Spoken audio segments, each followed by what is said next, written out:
What's up? It's ZiggyZoe. I'm on Love My Dirty South podcast. And you know, we about to cut up tonight. Word. What it do, what it do, what it do. Y'all, you already know it is your girl, I am Sip Love, and we are here with another episode of Love My Dirty South podcast.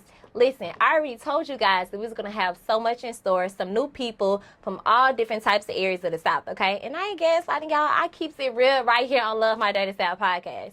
Be sure to like, comment, and subscribe on Instagram, Dirty South Network, and follow the YouTube page, Love My Dirty South podcast. So as you guys can see, I already have the lovely ZiggyZoe right next to me, you guys. He is from Charleston, South Carolina. And without further ado, I'm going to go ahead and let him reintroduce himself. So go ahead and tell the people where you're from. Let's give it up for ZiggyZoe. Yeah. First thing first, I do want to say thank you for the opportunity. But I'm from Charleston, South Carolina. You know what I'm saying? Period. Like, where we get you at, you know what I'm saying? Where you can come over, go to the island, maybe the water a little bit, you know what I'm saying? See the sun a little bit, catch that. Okay. Yeah. And y'all already know that we're drinking our Andrew champagne, so cheers to that. Yep. Toast. Okay. Now we're doing like some shots. Okay. So, we talked a little bit off camera. You went ahead and told the people where you're from. Now, what 4 states do you classify as down south? Like, you talking about like real, like real states, like Georgia, Texas, like the states only. But you can only give them 4. 4? Yes. Okay. Well, I mean, we got to sit up for this one so they can. I'm going to sit up. I mean, only 4. Well, you see where we at. So, number 1 going to be Mississippi. All right? Okay. We're going to do Mississippi. Okay. Number 2, we're going to do Louisiana. Number 3, we're going to do Texas. And then 4, we're going to do South Carolina. Okay, so you said you know where we at. We in Georgia, but you didn't say Georgia. I mean, shout out to Georgia. I got nothing love for y'all. Y'all the Bulldogs for sure. You know what I'm saying? I'm a Carolina baby, though. Got you. So I feel like my top 4, and he going to hate me, y'all, is Mississippi, Alabama, Louisiana, and Georgia. Ooh, no South Carolina? Because I feel like if you say South Carolina, you got to slide in North Carolina, but I could be wrong. But do you hear that? Do you hear that a lot? I do. That it's like kind of like a pair. It is, yeah. So do you know the history behind it? Like why people would classify South Carolina as down south versus North Carolina? Because I've been wanting to like research into that, but it's like, is North Carolina too far up north? Well, North Carolina is like 2 hours away. If you want to be honest. It depends on where you go at though in North Carolina as well. So like I'm going to say Charlotte is like 2 hours away, but it's a border. So, I mean, a lot of people don't get it confused. A lot of people say North Carolina just because it's more popular. Yeah. You got the Tar Heels over there. You know, you got the Carolina Panthers. A lot of things that's, you know, North Carolina got too. So they like my cousins. They in my backyard. You know, I rock with them too. Yeah. But, you know, I'm from South Carolina where we got like the Gamecocks, the Clemson, you know, stuff like that. So we got a lot of universities. Okay, for sure. So we're going to go ahead and get down to the nitty gritty. So y'all know I'm a journalist and I do my research, okay? Ooh. So I read in your EPK that you grew up in poverty. Yeah. Okay, can you speak a little bit about that? Like, what is considered poverty in your city? I'm going to say projects, and, you know, in latest terms, you know, for anybody that doesn't know what projects means, it's a lot of group of homes, you know, maybe like in some apartment complexes, but not the nicest, not the neatest, you know, complex ever. You know, it's common grounds, you know, it's a struggle. You got people that live off different type of checks. So, yeah, it's pretty rough, you know, like people don't have cars, you know, we might got to catch a bus, maybe got to ride a bike, you know, things like that, you know, and then learning things at a young age.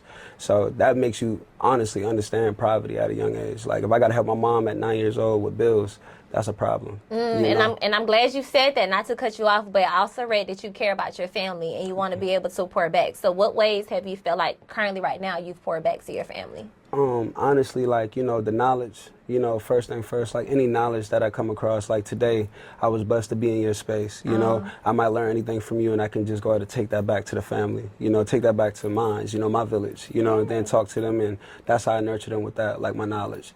And from there, we've been able to take care of each other, you know, the best way, because some things doesn't always resonate with just money. I might need some wisdom of words, I might need some actions, I might need some leadership roles, you know, things like that. So, you know, and always keep God first. Absolutely. Keep God first. Thank you. You spoke about your mom. So did you grow up in a 2-parent household or one? One. Now, how was that? Because I get a lot of guests, you know, that have grown up in a 1-parent household. Now, I was blessed to grow up in a 2-parent household, 1-parent household, and then a 2-parent household. Okay. So with you growing up majority in a 1-parent household, how was that? Honestly, I ain't gonna lie to you. It was cool. You know what I'm saying? I get to kick it with my cousins. I get to kick it with like my bros. I get to kick it with like, you know, I thought was my everyday friends, but they really my family for real. You know, that's my auntie, you know, son and daughter and stuff like that. So it was pretty cool. You know, once you kind of live in type of like a type of environment, it's like you kind of get used to it already. So you don't kind of take it bad. You kind of understand it now when you get older. You know, like, damn, we really was going through the struggle. But during that time, I was a kid, man. My mom did the best she could to keep us happy. Absolutely. You know, so it was great, you know, honestly. But it was like, you know, we didn't necessarily get everything we wanted, but, you know, having family is all you need sometimes, you know. And it was just, it was the best. You Shout know, out so, to family, man. yeah. Shout out to our family. Okay, you want to do a shout out to your family? Shout out to the family, man. My family, our family, everybody's family. Everybody's right? family. Okay, so since I'm putting you on the spot with your family, if there is maybe one family member or one friend, say if you got into a sticky icky situation right here that you can call, who would it be? My big sister, you know, said, yeah, my big sister. Okay, somebody that's not in this room. Cause I'm finna do a little one too, and I need to know who got your back for sure. I'm gonna call my grandfather. Call him. All right, but Let's see if the grandfather called. over there. Let's see if the grandfather called Love My Dirty South podcast, and let's see how much he supports his grandson. You tell him that you film it and you on Love My Dirty South podcast. Okay, I got you. And if you don't answer, then what that mean? Not just saying. I don't know. Why not? Granddad. Hey, grandpa, I'm in a situation. I need you to call. Help me out. Nah, granddad go answer. Okay, let's see. Nah, let's put on speakerphone. You got the elevator music. Okay. He might answer and be like, grandson. Let's see what he doing.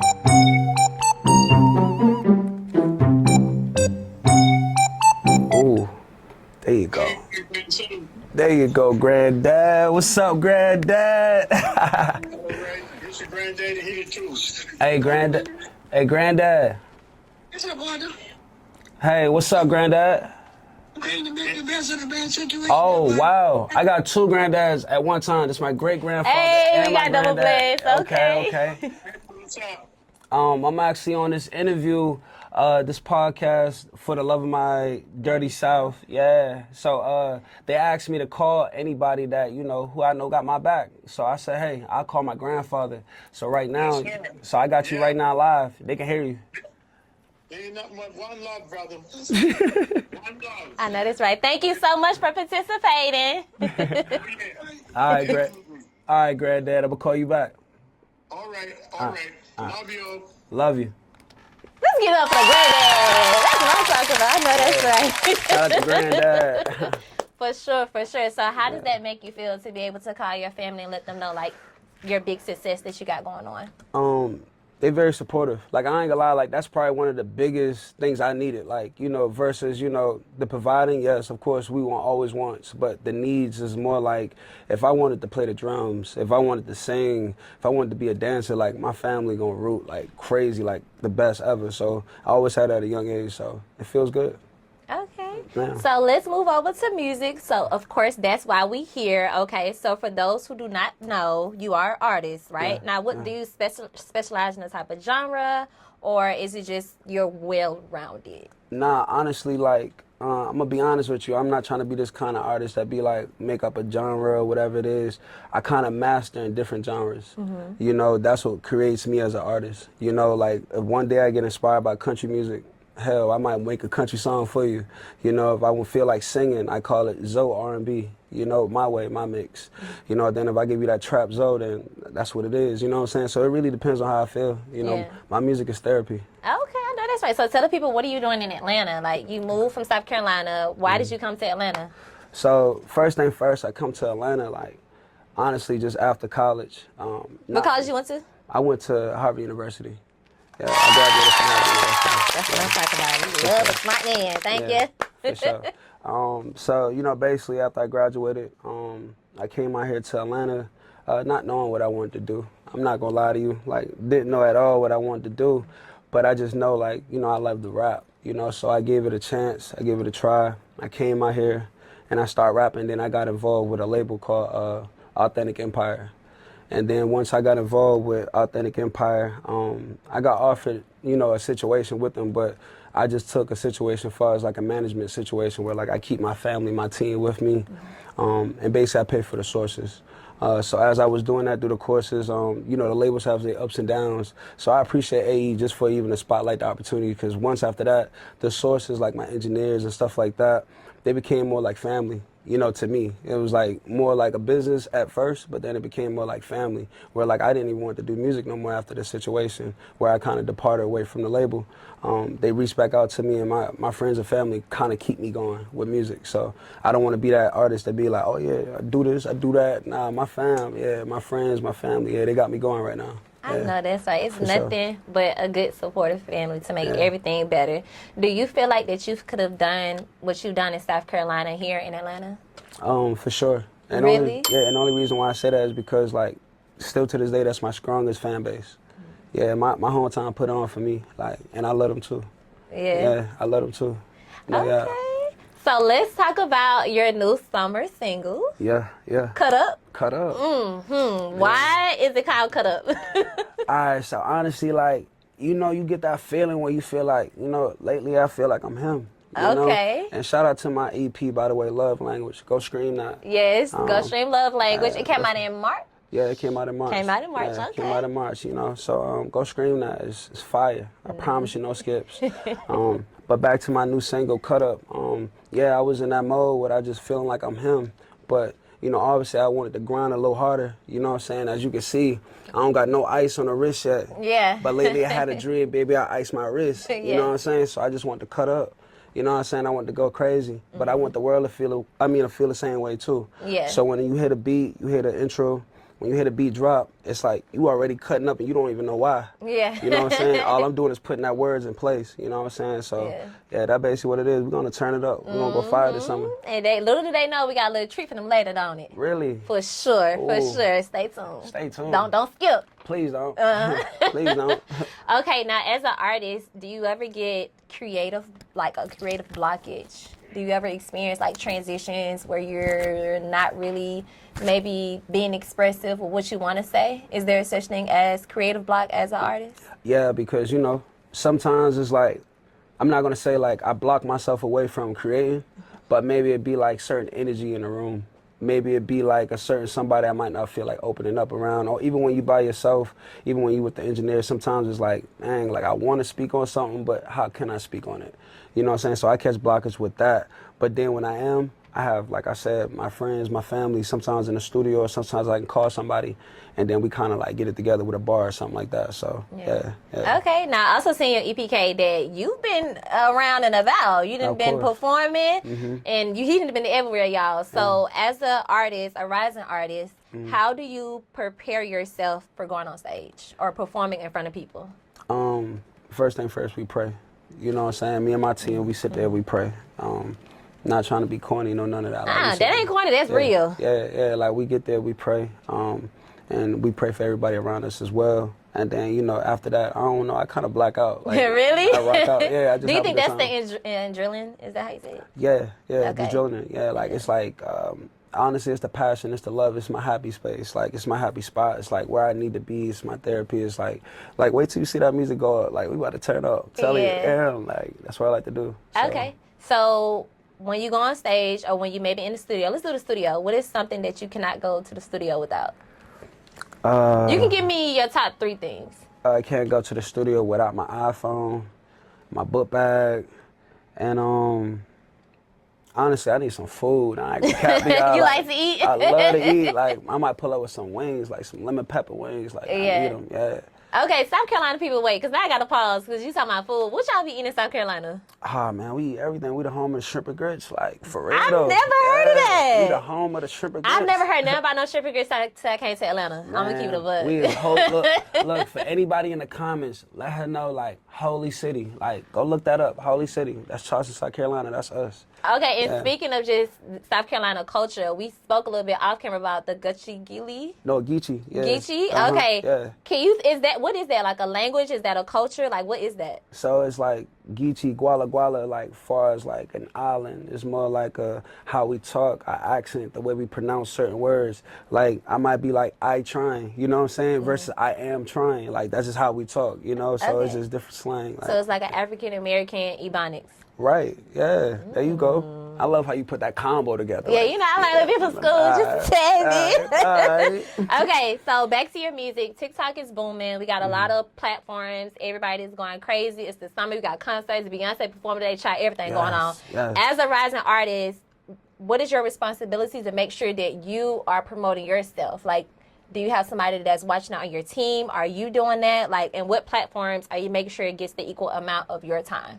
So, first thing first, me and my team, we have a board. So we get back to the board.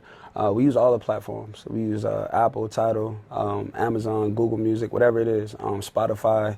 And basically what we do is we kind of look at our analytics. We look at like the streams and see which one is best. Like right now, Apple Music is the best for me.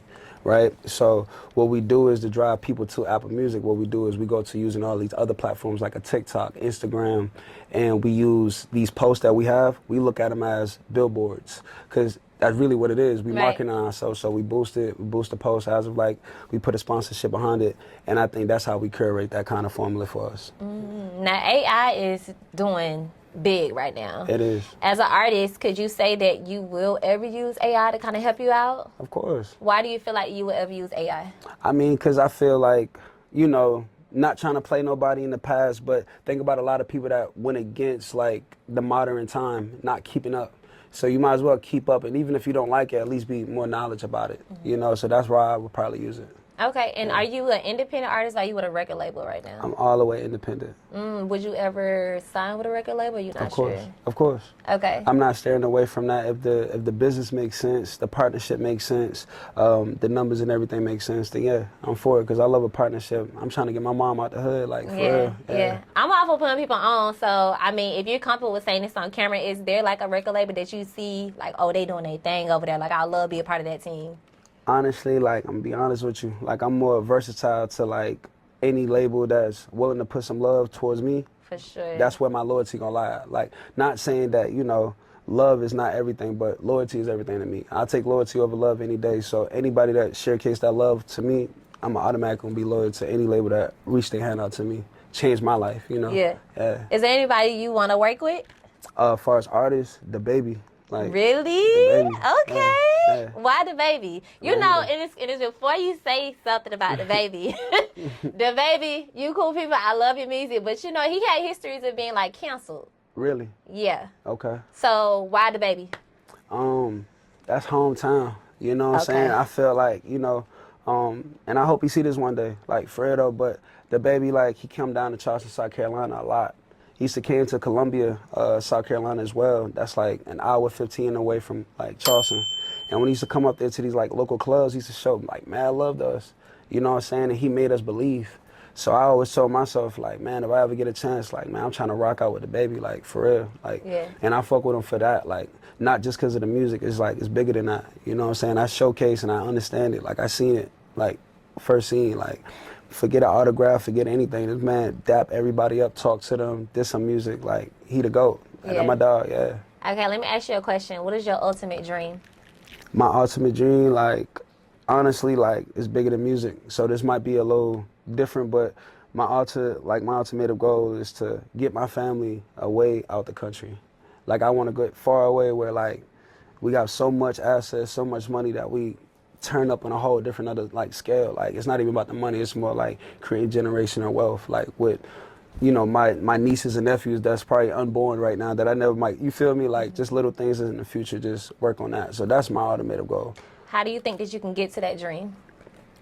By, you know, just learning, not acting like I know it all, be able to grow, and then also as well, don't talk too much. You know, and if I feel like I'm in them steps and I keep people that's close to me, we're gonna always win. Hey man, I like him. He got a lot man. Let's give it up for ZiggyZoe, y'all. We done dropped some gems. We done said some questions. I done went back and forth. We done had a really good conversation. Turn me up. Now, y'all already know that I cannot let him leave without performing his song, you guys. So I'm going to go ahead and let himself get himself together. Yeah. We're going to go ahead and dive right into Cut Up. I'm excited. I can't wait. I'm excited too. Let's get it then. Yo, let's go. All right. What's up, you guys? We are here with Love My Dirty South podcast, and we are about to introduce ZiggyZoe's Cut Up. Let's get it. Let's get it.